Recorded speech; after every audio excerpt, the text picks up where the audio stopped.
Welcome back to the BookEnds YouTube channel. I'm James McGowan. Hi, I'm Jessica Faust. We are literary agents at BookEnds who have taken our popular blog to YouTube to discuss all things publishing. Today we're talking about our favorite subject, query letters. And our viewers. Yep. So if you have watched any video on this channel, you've probably heard all about query letters. We have a number of videos. I think we even have a playlist on queries, how to format them, what makes it successful, how to get all the little nuts and bolts right. But today we wanted to talk about the blurb in particular and what would make for a strong query letter.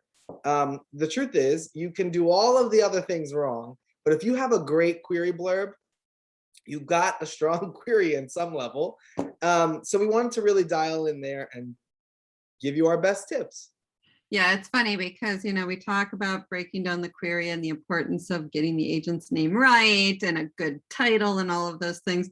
But at the end of the day, I don't even read half that stuff. Yeah. I go straight to the blurb, read the blurb, and then I might read the other stuff. But if the blurb is great, I really don't care that you got my name wrong or that your title is terrible or sometimes even how off base the word count might be. Yeah, it really does. Like the make or break thing is always going to be, what is the book? The make or break is always the book. We talk about that a lot too. Like, doesn't matter if you got your titles wrong. We just want to know what the book is about. Yeah. So I think we should start there then, because perhaps the biggest, the most common thing that I see in a query letter is that we don't get much about the book. So the best thing you can do is tell us what your book is. Yeah, there's the two extremes, right? Somebody who thinks the blurb is really a synopsis and writes 5 paragraphs on it. And then the one who, even if they've written 2 paragraphs, it tells me nothing about what I care about. The plot. When I want to know what your book is about, I want to know what happens. Yeah. I don't want to know your themes. I hate that personally. I was in but I was on a panel once, and it was one of those, they used to do the American Idol panels where they would read somebody's query letter and agents would raise their hand when they wanted them to stop reading. And I remember an agent saying, "Oh, your themes really resonated with you. I would request based on that." And I think I did one of these. Like, I couldn't believe it, because I thought, I don't buy a book because you discuss themes of feminism and love and it's like a byproduct. What? It's like a byproduct, right? Like, I get all that, but I want, like, we want a good story. Right. My joke is always, like, if your query sounds like a reviewer wrote it, like a tour de force of what it means to be intrinsically human, I have no idea. I have no idea what it means to be. Like, what does that even, like, there are a lot of, like, syllables in that phrase that I don't care about. I want to know what is happening in the book. Is somebody murdered? Does somebody fall in love? Is it like a family drama? Those are the things that are going to hook a reader. Those are the things that are going to make your book feel different and feel like I want to sink my teeth into it.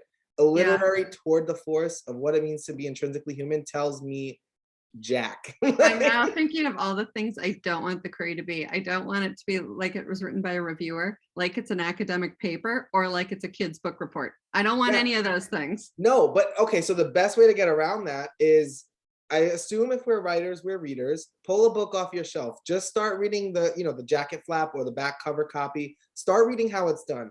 That is not, it's not very descriptive writing. It's persuasive writing. There's like leaving you hanging. It's giving you details, but then not giving you all of them. It's trying to get you to want to crack that book open and start reading. So what are the points of your plot that you're going to pull out, your character, your plot, your setting, that you're going to pull out that are going to make a reader who reads in that genre, in that category, want to read?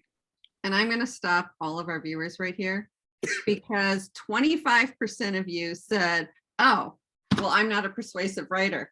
Get over yourself, because you have to be one. This blurb is going to follow your book all the way till the point it's on the shelf. Yeah. And then your agent's going to call you one day and say, "Hey, it's time for us to submit option material. I need blurbs of your next 2 books." So get used to it. This is part of your career, writing these things. The whole like I think because it's seen as like a different skill, but in my opinion, it's really not, right? Like we do Mhm. it all the time. How many times has your friend asked you, "What are you watching?" And you're like, "Oh my God, I love this show, and this is why." You're doing that. I think the hard thing to do is like everybody says, "I don't know how to write a bio." The hard thing to do is then write about something that you've created. Yeah, So take a step back, and Jessica's tip is always write it before you write the book. You're a yeah. little less invested at that point, and I think that's another good reason why that strategy works. But it's less that you don't know how to do that, and more that you are sort of like there's something in your brain that's blocking it off for your book and your creation. So Well, try and approach it objectively. I'm going to be honest. I think the biggest block is that you have not written a book that's hooky enough to grab readers. So you're trying to create something based on something that's not there. And that's why I always suggest writing it first, because give yourself the freedom to free write your blurb. What do you want this book to be? And what does this book need to be to capture a reader's attention? If you're writing a mystery and you're competing against your comp titles and all the other mysteries on the shelf, you've got to bring something to the table that nobody else has seen yet. And it can't be that, I have an albino dog. That's not enough. That is not enough to get people to buy your book. What about that elevates it to the next level and makes it different? And when you write your query before you write the book, you're able to create that and then go to the book and say, wow, now I know how to take this book to the next level. I think too, like it's I mean, we always come back to this, and there's always like, well, I don't know, how do I take it? But you have to know the market. Like you have to be reading. And I think the best way you become a good query writer is shopping at a bookstore, right? Like, how are other people doing it? Queries are never wholly original. There's always like that line, right? Like the would you rather, the this or that. I mean, book copy is not wholly original. No, there's always like those lines and those tips and tricks that you're gonna get from another book. And you're like, oh, I can do that. Like there was a huge moment in romance. I remember when it was like a paragraph for the hero, a paragraph for the heroine, and they come together. Like there's those sort of structures, tips, and like leading lines that are gonna help you. So the best way that you can practice for it is just by reading other people's.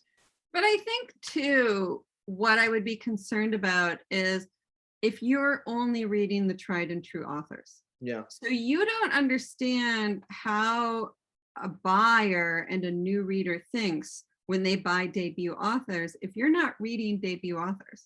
Yeah. So, if you're only reading, let's say, Harlan Coben, you don't care about the cover copy. You're just reading Harlan Coben.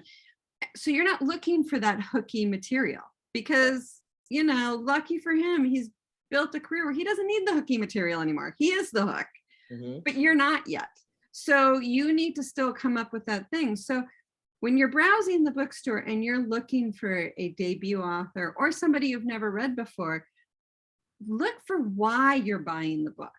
What from that cover copy is grabbing you? And that's what you need in your query blurb, because you have to realize, this is my favorite example and I love using it. So you get to use it again. That imagine that I pulled up in a truck and dropped 500 books on your doorstep and said, okay, pick what you want to I read. love that. Right. But then I'm going to do it again next month. And now you got 1,000 books on your doorstep. And then I'm going to do it a month later.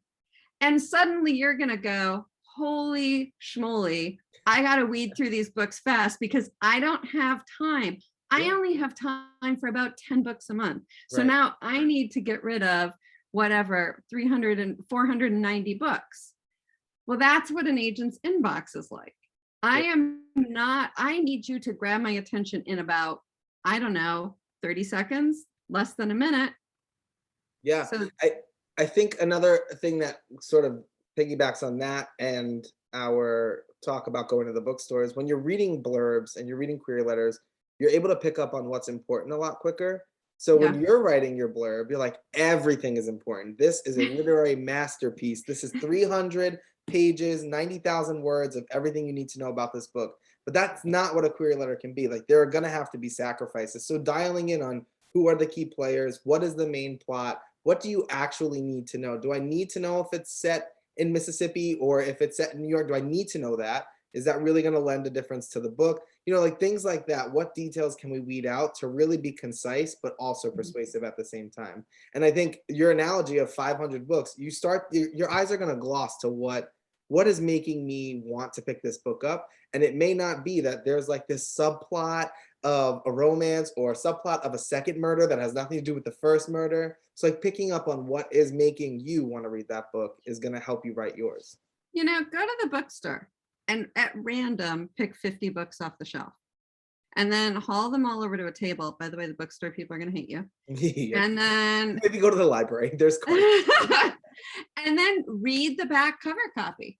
Read it of all 50 books. You're going to become pretty discerning pretty fast, and you're going to gain a real understanding of what's grabbing you and what's not. But I think what you said about the specifics of it, the plot, the characters, you know, we don't need secondary character names in a blurb. We probably don't even need to know they exist. Right. We need to know the driving force, the driving conflict and hook of this book. What is making it stand out from everything else? I just can't repeat that enough. That's what we're looking for. What makes me pick this book up versus the other 50 on the table next to me? Yep. And becoming a more discerning reader is going to help you become a better query writer. I can't say that enough. Yep. But we hope this was helpful as you start your query writing process and eventual querying process. We have a ton of videos. Like I said, I think there's a full playlist on tips and tricks for queries, do's and don'ts. So be sure to check that out. Don't forget to like and subscribe for future content, and we hope to see you back here next time. Bye.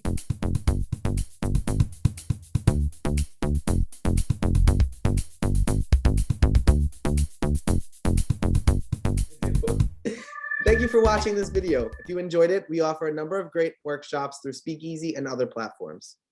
These workshops have been a fun new thing that we've been doing, not just me and James, but others at BookEnds, where we work with you interactively on critiques, queries, and insights and answer questions into publishing. So you can find out more information on our website or through speakeasy.com, and we hope you'll sign up. Bye.